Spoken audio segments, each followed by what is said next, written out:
우리 다 같이 하나님의 말씀 같이 봉독하도록 하겠습니다. 열왕기상 13장 1절에서 10절까지의 말씀입니다. 우리 서로를 향해서 예수님 때문에 행복하세요 라고 인사하도록 하겠습니다. 예수님 때문에 언제나 행복하세요. 예수님 때문에 항상 행복하시기를 바라겠습니다. 형식을 갖춘다고 저절로 참된 예배가 되지 않습니다. 카톨릭 예배는요, 미사는 굉장히 복잡하고 엄숙함으로 드려지죠. 여러 가지가 많이 있습니다. 여로보암 왕은요, 유다의 절기와 비슷하게 자기가 북이스라엘 절기를 정해놓았습니다.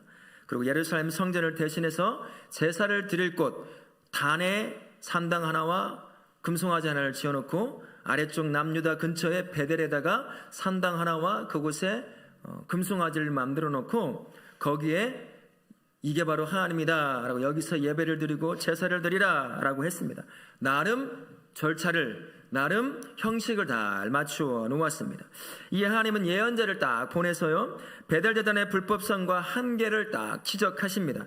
하지만 하나님의 책망에도 여로보암은 형식뿐인 가짜 제의를 놓지 않는 것을 볼 수가 있습니다. 여러분, 예배란 뭘까요? 우리 스크린을 한번 보실까요? 예배란 이런 겁니다. 같이 한번 읽어보겠습니다. 하나님 앞에서 자신을 높이는 자세를 버리고 하나님의 뜻을 따르며 창조주만을 섬기는 의존적인 존재라는 사실을 시인하고 그 합당한 대상이신 하나님에게 경배와 복종하는 삶이 자기 삶의 근본이 됨을 표시하는 것이다. 좀 어렵게 되어 있지만 하나님 앞에 자신이 스스로 존재할 수 있는 능력자라는 것을 다 내려놓고 나는 하나님이 아니면 살 수 없는 존재, 하나님에 의해서 세워진 존재라는 것을 예배를 드리는 그 삶의 모습 그대로를 통해서 표시한다는 것, 드러내 보인다라는 것입니다. 하나님에 의해서 시작되고 진행되고 마치는 사람이 누구겠습니까? 성도라고 하는 사람, 예배하는 성도라고 하는 사람이다라는 거죠. 우리가 속해 있는, 우리의 신학적 기반을 두고 있는 개혁교회 예배는 이렇게 정의를 하고 있어요. 지존하신 살아계신 하나님의 영광과 위엄과 거룩함 앞에 피조물이 엎드리고 따르며 섬기게 하고 그 말씀에 충성을 맹세하며 그 이름에 합당한 영광을 돌리는 것이다. 그분 앞에 나와서 인생 전체를 하나님 앞에 엎드리는 거죠. 엎드린다는 게 뭐 할까요? 내가 주님 앞에 모든 것을 내려놓습니다. 주님이 하나님이 주인이십니다 라는 고백을 하는 거죠. 그리고 그 삶을 통해서 하나님께 영광을 올려드리는 것, 그게 바로 개혁교회에서 정의해보는 그러한 예배다라고 할 수 있습니다. 이런 의미에서 성도는요, 모두가 다 예배자인 줄로 믿습니다. 어디에서만 예배자일까요? 여기서 함께 드리는 공동체 예배를 드리는 곳에서만 예배자로 세워졌을까요? 아니요. 여러분들이 세워진 삶의 바로 그 자리, 여러분이 성도라는 이름으로 불림받았다는 그 자체만으로 여러분들은 예배자가 된 거예요. 세워진 모든 자리에서 여러분들은 예배하는 자로 세워진 줄로 믿습니다. 그러니요, 가정에서도 직장에서도 모든 관계에서도 나는 예배자가 되는 거예요. 그러니 어떻게 해야 되겠어요? 거룩한 예배자의 삶의 모습을 갖추며 살아갈 수 있어야 되는 거죠. 우리 성도님 모두가 다 모든 삶의 자리에서 예배자로 사실 수 있기를 바라겠습니다. 아멘. 우리 1절부터 6절까지 말씀 한번 보면요, 예언자가 불의한 베델 제단을 규탄하며 심판을 예언합니다. 1절과 2절의 말씀에 대한 질문을 보면 유다에서 온 하나님의 사람이 베델 제단을 향해 선포한 예언이 무엇이었습니까? 우리 첫 번째 질문 한번 보시겠습니다. 스크린 좀 보여주세요. 네, 첫 번째 질문의 답은 뭐예요? 다윗의 집에 요시아가 태어나고 그가 내 위에 분향하는 산당 제사장을 내 위에서 제물로 바치며 사람의 뼈를 내 위에서 사르리라. 이게요, 한 300년쯤 후에 일어나는 일이거든요. 그런데 지금 북이스라엘 첫 왕 여로보암 앞에서 지금 예언을 하고 있는 거예요. 네가 만들어 놓은 거 다 무너지고 없어질 거다라고 예언을 합니다. 그러면서 3절과 5절에 이렇게 얘기를 하죠. 베델제단을 향한 예언이 확실히 성취될 것을 보여주는 징조를 보여줘요. 무엇과 무엇이었습니까? 예언자의 말대로 제단이 갈라지면서 그 외에 있던 재들이 쭉 쏟아져 내림으로 통해서 예언이 사실이라는 것을 당장 바로 앞에 있는 여로보암이 보게 만드십니다. 그러면서 4절과 6절을 통해서 뭐라고 하냐면 여로보암은 예언자의 예언에 대해서 어떻게 반응하고 있지요? 자기 손으로 예언자를 막으려 하자 하나님이 손을 마르게 합니다. 예언자에게 손의 회복을 위해서 기도를 요청하는 장면이 나와요. 이게 굉장히 우스꽝스러운 장면인 거 여러분 아셔요? 지금 여로보암이 베델에서 뭐 하고 있는 거죠? 자기가 지어놓은 산당에 그 안에 금송아지를 놓고 이것이 하나님입니다. 여기서 제사를 드리시고 여기서 예배를 드리시되 남쪽 유다 예루살렘으로 내려가지 마시오 라고 하는 이런 장면이에요. 그런 봉헌식을 지금 하고 있는 거예요. 그런데 그 와중에 남쪽 유다에서 파송받은 누가 왔어요? 젊은 예언자가 와서 예언을 해대는 거예요. 이거 요시야 왕 때 다 무너지고 다 사람의 뼈를 갈아서 뭐 이렇게 하겠다라는 예언을 하면서 그 자리에서 제단이 갈라지고 재가 쏟아져요. 그리고 여로보암 손이 저자를 잡아라 라고 하는데 이렇게 굳어버린 거예요. 이렇게 지금 야 나 어떻게 하냐, 야 나 어떻게 이러고 있는 꼴이에요 지금. 그런데 여로보암에 비해서 무슨 말이 나와요? 이 금송아지를 향해서 송아지여 송아지여 내 손을 낫게 해주시오 라고 고백하지 않아요. 누굴 향해서 빌고 있습니까? 지금 하나님께서 보냄받은 젊은 예언자에게 여호와 하나님께 기도해서 낫게 해달라고 하고 있는 거예요. 여러분 이 상황이 지금 눈에 그려지십니까? 자기가 섬기려고 하는 금송아지 앞에서 지금 제사를 드리려고 하는 상황이에요. 그런데 하나님께 빌고 있어요. 말도 안 되는 짓을 지금 하고 있다는 얘기예요. 이 여로보암이라고 하는 왕이. 그런데도 못 깨닫습니다. 보여주고 듣게 하고 경험하게 하는데도 자기가 뭘 하고 있는지를 전혀 깨닫지 못해요.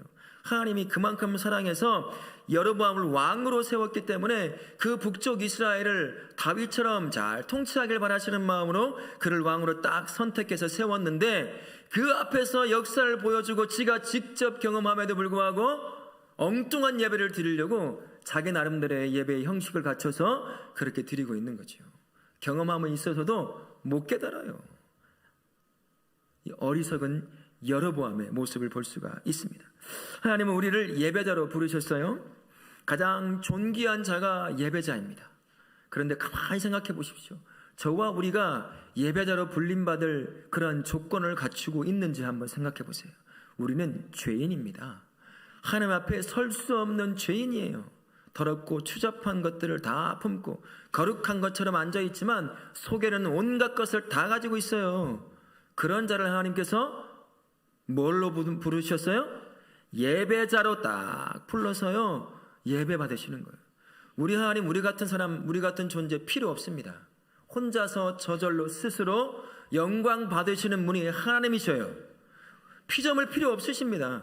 그럼에도 불구하고 흠투성이인, 죄투성이인 저와 우리를 예배자로 불러서 예배 받으신다는 것, 그게 뭐겠어요? 우리에게 그게 은혜인 거예요. 그러니 한번 예배를 드릴 때 여러분 어떤 마음과 어떤 삶으로 준비되어서 예배를 드려야겠습니까?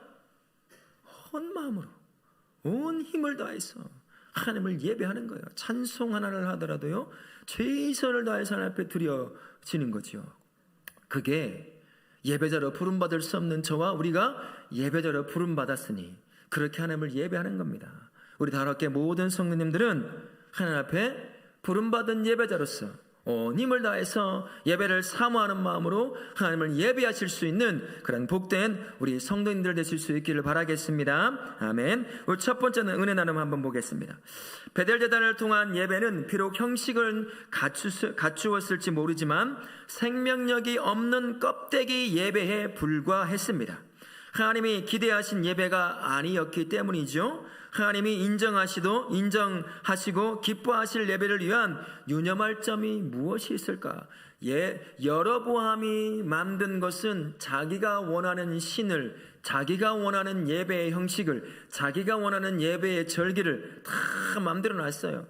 다른 절기를 날짜를 만들고 다른 장소를 대상도 만들고 제사장들을 레위 족속도 아닌 사람들을 제사장으로 뽑아서 자기 나름대로의 형식을 완전히 잘 갖추어 놓았습니다.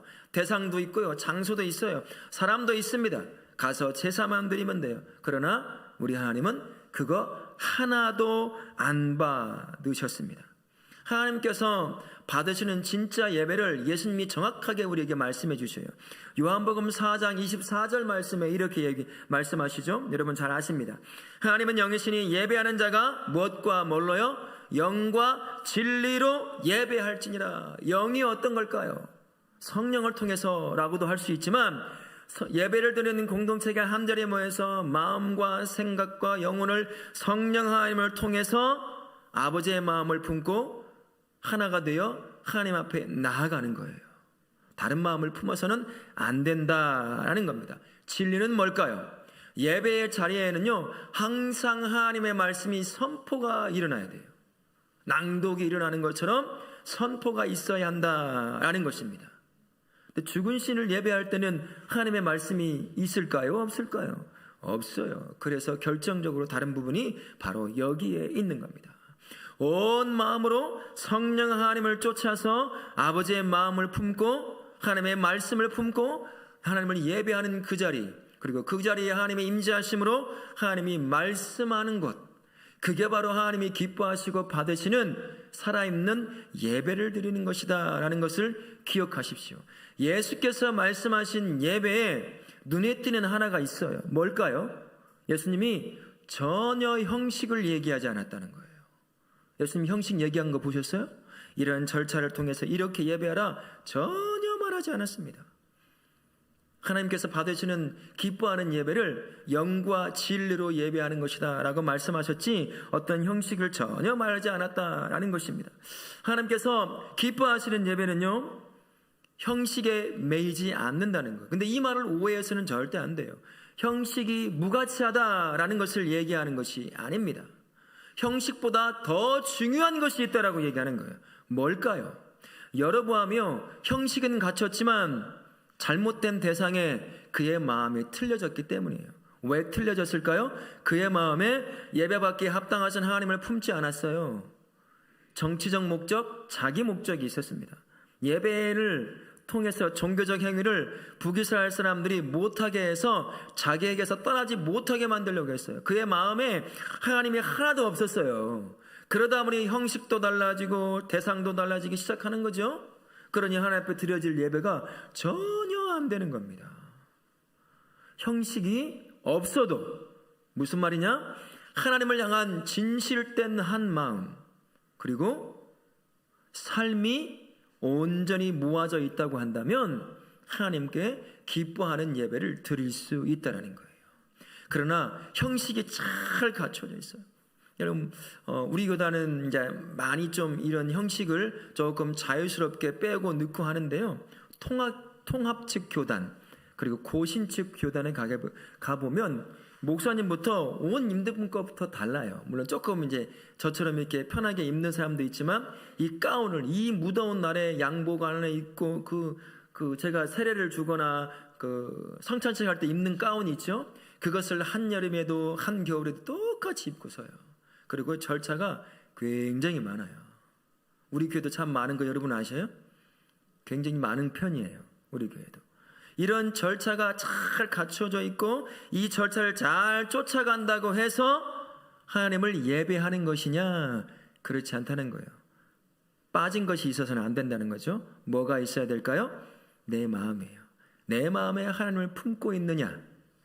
그리고 내 삶이 예배자로서의 삶으로 사라진 삶이 준비가 되었느냐? 이 두 가지가 잘 모아져 있을 때 비록 형식은 없다 할지라도 하나님 앞에 찬양을 드릴 수 있고 잘 갖추어진 형식이 진짜 빛나는 예배의 형식이 될 수 있게 된다라는 거예요. 중요한 게 뭐예요? 마음이라는 거예요.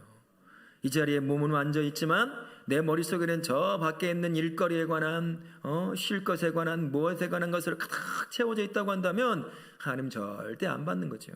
그냥 나는 습관적으로 이거 예배 안 드리면 마음이 불편해. 그래서 예배 드리는 거예요. 그러면 절대 예배받지 않는다라는 것입니다. 여러분의 마음과 삶이 모아져 하나가 돼서 드려야 돼. 그래서 예배자의 삶이 중요한 이유가 여기에 있는 겁니다. 성도의 예배 현장은 어딜까요? 성도의 예배 현장은 어디예요? 이 공동체 드리는 예배일까요? 맞아요. 그러나 여기만이 아니에요. 내가 세워져 있는 모든 자리가 예배의 자리입니다. 왜 그런지 아세요? 우리는 살아 움직이는 성전이에요. 그러니 성전이 세워져 있는 모든 것, 교회가 세워져 있는 모든 것이 뭐 하는 자리겠습니까? 예배하는 자리가 자연스럽게 되는 거예요. 그래서 주어진 모든 자리에서 비록 때로는 넘어지기도 해요. 유혹 가운데 무너지기도 하고, 그럼에도 불구하고 회개를 통해 다시 일어나서 그 삶의 자리에서 최선을 다해 하나님 맡기신 것을 살아내는 것, 그게 바로 하나님을 예배하는 겁니다. 그 자리에서 이렇게 목사님 모시고 예배하는 그런 예배만이 아니라 나에게 주신 선한 삶을 최선을 다해서 선함과 의로움을 가지고 살아낼 때, 그게 바로 하나님이 받으시는 삶의 예배가 되는 거죠. 그것을 모아 마음이 하나가 되어 성령님을 쫓아 하나님의 마음을 품고 하나님께 예배를 올려드리는 거예요. 그러면 그 자리에 하나님 임재하시면서 말씀을 선포하시죠. 우리의 영혼과 우리의 마음에 말입니다. 우리 성도님들, 주어진 삶의 모든 자리가 예배의 자림을 꼭 기억하실 수 있기 바라요. 나의 삶이 그렇게 중요한 것입니다. 내가 예배드리기 오기 전에 저 밖에서 막 싸우고 욕하고 내 욕심 부리고 사기치고 막 하다가 예배 와서 예배를 드린다, 형식을 잘 쫓아간다, 그 예배 하나님이 받으시겠어요? 절대 안 받습니다. 못 받아요. 할 수가 없는 거예요.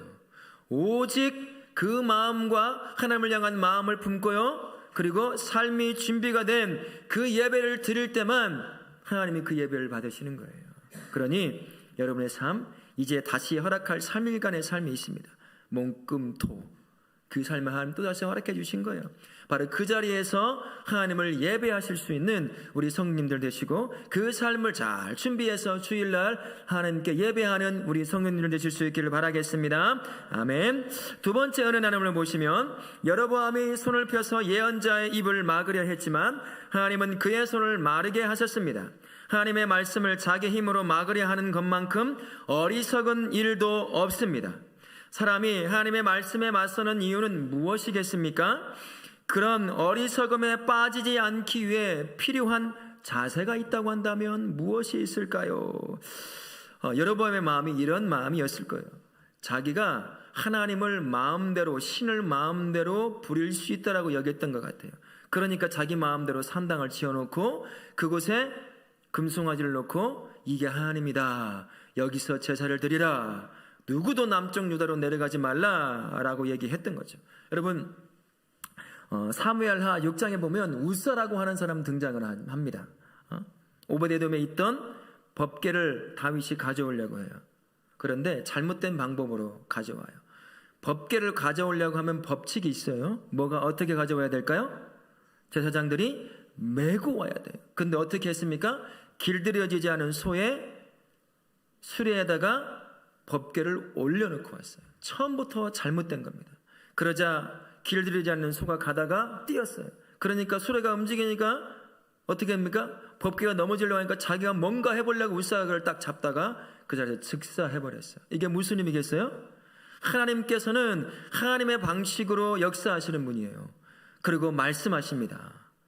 사람이 그곳에 개입할 수가 없어요. 처음부터 잘못된 것을 시작한 것이기 때문에 네가 아무리 그렇게 해도 아무런 소용이 없다라는 것을 얘기해줘. 여로보암이 바로 그러한 역할을 지금 하고 있습니다. 젊은 예언자가 선포했어요. 300년쯤 요시아가 나와서 태어나서 이 제단을 다 헐어버리고 막 할 것이다. 그러면서 그 자리에서 바로 그 역사가 실제라는 것을, 역사를 보여줌으로 말미암아 깨닫게 했습니다. 그러니 그 상황에서 아무도 못 내려가게 하려고 산당을 지어놓고 근성아지 놓고서는 지금 봉헌식을 하려고 하는데 그게 모든 게 가짜라는 것이 증명이 될 때 여로보암이 어떻게 합니까? 손을 딱 뻗어서 저자를 잡아라! 라고 했단 말이죠. 근데 그 손이 이렇게 굳어버린 거죠. 이렇게 굳어버린 거예요. 하나님의 역사는 누구도 막을 수가 없습니다. 하나님께서 말씀하시잖아요. 그 말씀 어느 누구도 하나님이 하시겠다라고 하면 막을 수가 없는 거예요. 하나님이 하시겠다라고 하면 사람들의 눈에 보기에 아무것도 갖춰지지 않아서 절대로 일어날 일 없습니다 라고 얘기한다고 해도요, 하나님이 하시겠다라고 말씀하시고 선포하시면 그것은 무에서 유가 탄생되는 것처럼 반드시 성취가 일어나게 되는 거예요. 정반대로 사람이 아무리 탁월하게 계획해놓고 모든 조건이 다 갖추어져 있다 할지라도 아니야 라고 말씀하시면 하나도 역사가 일어나지 않아요. 성도가 하나님의 말씀에 역사를 일어날 때 그러면 어떻게 해야 하느냐가 중요한 겁니다. 어떻게 해야 될까요? 하나님이 말씀하셨어요. 그리고 이끌어가길 원하셔요. 성도는 그 안에서 뭘 해야 되겠습니까?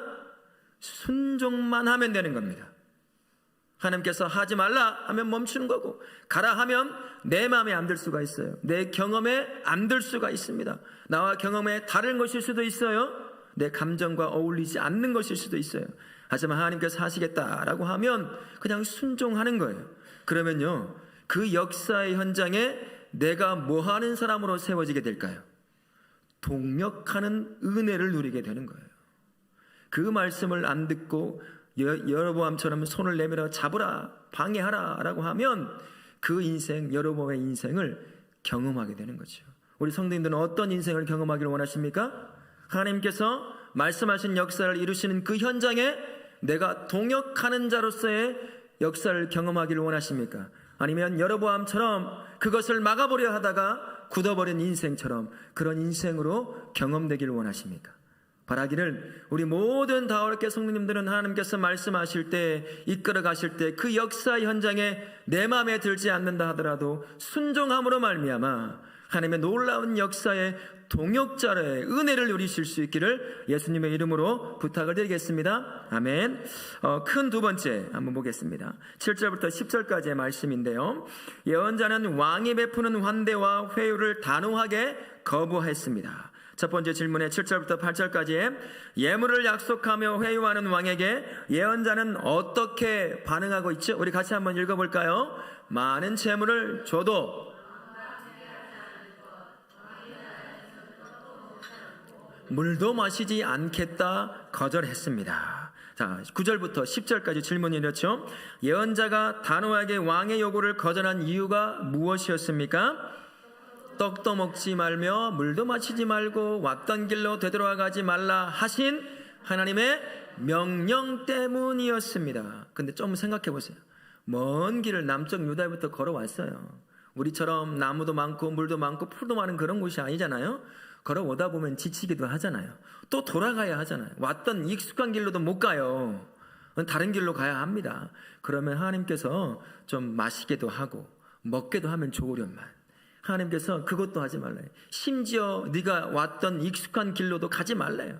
그냥 아무도 모르는 길로 그 말만 선포하고 그냥 떠나버리라고 하는 거예요. 좀 야속한 것 같은 느낌이지만 왜 그렇겠습니까? 붙잡히면요, 여로보암에 의해서 여로보암의 도구로 사용될 수밖에 없어요. 그러니까 하나님께서 그 말을, 예언의 말을 선포하고 왔던 길로 가면 잡으러 갈 거 아니겠어요. 그러니까 네가 못 잡을 정도로 도망치라는 거예요. 구석구석 그래서 어디로 갔는지 모르게 도망치듯 가라라는 말을 합니다. 그 말을 그대로 순종하며 나아가는 것을 볼 수가 있어요. 이 젊은 예언자가 분별력이 없었다고 한다면 하나님의 말씀을 딱 듣고도 여로보암의 유혹에, 회유에 넘어갔을 것입니다. 근데 사실로 가다가 또 속임을 당해서, 늙은 베델의 선지자에게 속임을 당해서 그 집에 가서 먹고 마시다가 좀 있다가 즉사해서 죽어요. 분별력이 순식간에 사라지게 되는 거죠. 성도도 마찬가지입니다. 하나님께서 말씀하시잖아요. 그러면 그 말씀이 옳은 것인지, 내가 이 상황에서 하나님의 말씀을 순종해야 될 것인지, 이런 모든 것들을 다 분별할 수 있는 영적 분별력이 필요합니다. 세상 사람들은, 그리고 세상은 수많은 유혹의 소리들을 끊임없이 외쳐야 돼요. 사실이 아닌 것은 사실이 아닌 것을 사실인 것처럼 말을 하기도 하고요. 어떻게 해서든지 간에 믿음에서 떠나고 교회를 흔들어대고 성도로 하여금 무너지게 만들려고 하는 그런 일을 한다는 거예요. 그에서 분별력이 필요합니다. 이게 사실인지, 이게 하나님의 입에서 나온 말씀인지, 이런 분별력이 필요하다라는 겁니다. 우리 성도님들 분별력을 가지실 수 있기 바라요. 분별력을 가지려면 어떻게 할까요? 하나님의 말씀인지 거짓된 소리인지를 분별력을 가지려면 어떻게 해야 되겠어요? 주의 말씀 앞에 나를 계속 세우는 수밖에 없습니다. 그 방법밖에 없어요. 다른 방법 없습니다. 하나님의 말씀 앞에 나를 세우고 그 말씀을 가장 가까이 하면 할수록 나의 영적인 분별력이 민감해지게 반응한다는 거죠.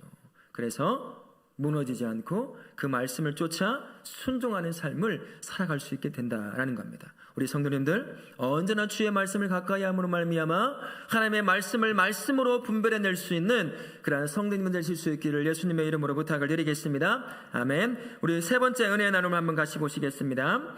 여로보암은 예언자를 돈으로 매수하려 했지만 그는 이를 단호히 거부했습니다. 하나님의 말씀을 따르기 위해 눈에 보이는 안락을 포기해야 할 때도 있어요. 순종의 길과 성공의 길을 어긋나는 경우가 종종 있습니다. 또 순종하기 위해 성공을 포기해야 할 때도 있다라는 것입니다. 여러분 하나님의 말씀은 두루뭉술하지 않아요. 명확합니다. 오늘 젊은 예언자가 딱 들었잖아요. 정확하게 무엇을 해야 될지 어떻게 행동해야 될지에 대해서 말씀해 놓았습니다. 두루뭉실하게 해서 이것도 갖고 저것도 갖고 어떻게 선택, 네가 알아서 선택해봐 라고 그렇게 말하지 않는다는 거예요. 진리를 선포하는 데 있어서는 명확해야 합니다. 그러다 보니 하나님께서 주신 말씀을 받는 사람들도 말씀을 분별할 때 명확하게 분별해서 순종해낼 수가 있어요. 이건가 저건가 하나님이 엉뚱하게 희한하게 선택할 수 있도록 애매하게 하나님의 말씀을 주지 않는다는 것, 좀 어려울 뿐인 것이지요. 그러니 우리가 영적인 민감성을 개발함으로 말미암아 하나님 주신 말씀을 명확하게 깨닫고 명확하게 순종을 해야 되는 거예요. 순종하는 데 있어서 전제 조건이 하나가 있습니다. 뭐가 있을까요? 순종하는 전제 조건 한 가지가 바로 내 것을 내려놓는 거예요. 내가 가지고 있는 것, 내가 가지고 있는 경험, 내가 가지고 있는 지식, 내가 가지고 있는 그 무엇이건 간에 하나님의 말씀을 순종하는 데 걸림돌이 되는 것이 있다라고 한다면 그것을 내려놓는 것이 우선이에요. 여기서 하나님의 말씀을 순종하는데 어려움이 닥치는 거죠. 내가 갖고 있던 것, 좋아하는 것, 이것이면 되겠지라고 생각하는 것을 내려놓아야 하는데 그거 아까워서 어떻게 내려놓겠어요? 쉽지가 않잖아요. 그러니까 들은 말씀이 있는데도 불구하고 순종이 연약해지는 거죠. 지난 주일 오후에 때 말씀드린 것처럼 선택적 순종을 하고 반순을 하는 삶을 사는 겁니다. 그러면 안 되는 걸 알면서도 이 손에 쥐고 있는 것이 너무 좋아서 이걸 내려놓기는 아깝고 그러다 보니 한 손에만 말씀을 쥐고 반순을 하고 선택적 순종을 하며 살아가게 되는 것이죠. 근데 어떻게 하면 순종할 수 있을까? 저의 경험과 저의 삶의 연약함을 한번 고백해 보면 하늘나라에 소망을 딱 둘 때 그때요 순종하기가 훨씬 쉬워지는 경험을 하게 돼요. 내가 이 땅에 목숨 걸고 사는 사람이 아니지. 내가 이 땅에 잠깐 있다가 도구로서 사용할 것 한두 개 거기에 내 인생과 목숨을 걸며 사는 사람이 아니지. 영원한 하나님의 나라에 나의 소망을 두고 생명을 두고 사는 사람이 나지 라고 하면 한결 훨씬 더 쉽게 말씀에 순종할 수 있는 경험을 해봅니다. 우리 성도님들 어디에 인생의 소망과 생명을 걸고 사십니까? 이 땅에서 누리고 싶은 것을 누리기 위해서 돈에 여러분의 생명을 걸고 사셔요? 자식의 성공을 위해 여러분의 생명을 걸고 사십니까? 어떤 걸 걸고 살고 계십니까? 그런 거 딱 걸면요 순종하기 참 힘들어요. 하나님의 말씀 딱 떨어지면 왜 그렇게 하나님의 말씀은 내가 살고 싶은 방향과 꼭 거꾸로 가게 하시는지 이게 이해가 안 될 정도로 그렇게 요구하실 때가 종종 있어요. 그럴 때 이 땅에 소망을 두고 이 땅에 생명을 걸고 살아가면 순종하기 정말 어렵잖아요. 아까워서 어떻게 놓겠어요? 못 내놓죠. 그러나 하늘나라의 소망을 딱 두고 하늘나라의 인생을 딱 거는 거예요. 내가 갈 곳, 내가 영원한 집, 때로는 흔들리기도 하지만 거기를 바라보며 거기에 소망을 딱 두면 하나님의 말씀에 닥쳐올 때 정말 이 안에서는 온갖 것이 계속해서 괴롭힌다 할지라도 이 땅에 소망을 두고 생명을 두고 걸 때보다도 훨씬 더 순종하기가 수월해지더라는 것입니다. 우리 다락계 모든 성도님들, 이 땅에 소망을 두지 마시기 바라요. 이 땅에 생명을 거는 것이 아니라 우리가 곧 가게 될 영원한 하나님의 나라에 소망을 두고, 그리고 그곳에 생명을 걸므로 말미암아 주의 말씀이 어떤 말씀이 내 안에 떨어진다 하더라도 순종의 열매를 맺을 수 있는 그러한 성도님 되실 수 있기를 예수님의 이름으로 축원합니다. 아멘.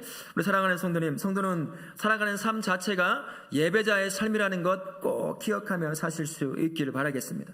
이처럼 공동체로 모여서 하나님을 예배하는 것도 예배하는 것이지만, 내 안을 하나님께서 세우신 나의 24시간이라고 하는 시간에 거의 99%를 사용하고 있는 내가 살아가는 삶의 현장, 바로 그곳이 내가 실제로 정말 많이 하나님을 예배해야 할 실제적인 삶의 자리라는 것을 꼭 기억하실 수 있기를 바라겠습니다. 그러다 보니요, 형식보다 중요한 것이 있다는 사실을 항상 명심해야 됩니다. 형식보다 중요한 게 뭐라고요? 여러분의 성도의 마음이에요. 내 마음에 하나님의 마음을 품고 있느냐, 하나님을 예배하고 싶은 마음을 품고 있느냐, 아니면 여로보암처럼 그저 종교인처럼 이렇게 예배 절차를 쫓아 예배하지 않으면 마음이 불편하니까 예배당이라도 가서 그렇게 하고 살면 그냥 내가 원하는 대로 살아버린다 하면 절대 우리는 예배자로 세워질 수가 없습니다. 그래서 삶이 중요한 거예요. 하나님이 기뻐하시는 예배, 그 예배는 내 마음이 담겨져 있는, 내 삶이 담겨져 있는 예배를 하나님이 기뻐한다는 사실을 꼭 기억하시면서 이제 다시 허락하실 3일간의 삶이 있어요. 그 3일간의 삶 가운데 하나님이 세우신 그 자리에서 성실함으로, 하나님이 기뻐하심으로 하실 수 있는 그러한 삶을 선택해서 삶으로 말미암아 하나님께 예배하시고, 그 삶을 딱 모아서 주일날 오전에 오후에 하나님을 예배하는 거죠. 그러면 하나님이 정말 우리의 예배를 기뻐하실 거예요. 나 같은 볼품없는 자를 예배자로 세우신 그 기쁨이 2배, 3배 더하실 것입니다. 우리 모든 성도님들, 삶의 예배자가 되어서 세워진 삶이간의 삶의 그 자리에서 하나님을 예배하실 수 있기를 바라겠습니다. 또한 성도는 하나님의 말씀에 순종하는 사람이다라는 사실을 기억하실 수 있기를 바라요. 하나님께서 말씀은 우리에게 주실 때 그 말씀은 두루뭉술을 하지 않습니다. 명확합니다. 그 말은 무슨 말이냐? 순종하는 것도 명확하다는 거예요. 하지 말라 하라. 네가 알아서 선택해. 그 말 하지 않아요. 하지 말라 하라. 명확합니다. 이 말씀을 잘 듣고 순종하려고 한다면 내가 양손에 쥐고 있는 것, 이 땅의 것을 내려놓아야 돼요. 내려놓는 방법은요, 영원한 하나님의 나라, 내가 곧 이 땅의 몸을 살고 가게 될 영원한 하나님의 나라에 소망을 두고 거기에 생명을 거는 거죠. 그러면요, 훨씬 더 말씀에 순종하기가 수월해진다는 거죠. 우리 다락계 모든 성님들은 영원한 하나님의 나라에 여러분의 소망을 두시고 생명을 거심으로 말미암아 주의 말씀이 떨어지기 무섭게 순종함으로 하나님의 역사의 동역자로 사용되시는 그런 복된 인생 되시기를 예수님의 이름으로 축원합니다. 아멘.